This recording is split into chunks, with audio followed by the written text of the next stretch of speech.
So, zum Abschluss halten wir inne und gedenken dem Guten der Kerbe.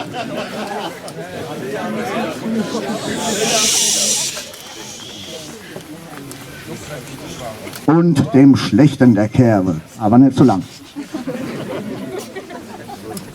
So, so tragt die Kerbe zu Grabe.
So, liebe Nademer Kerbe, mögest du nächstes Jahr wieder erstehen und ausgegraben werden.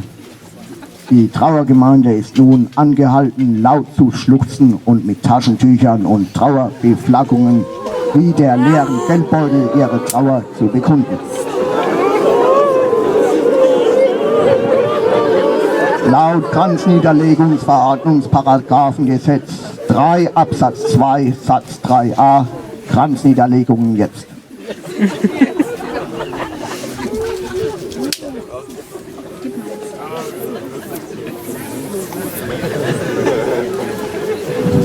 Vielen Dank alle verehrten Festgäste.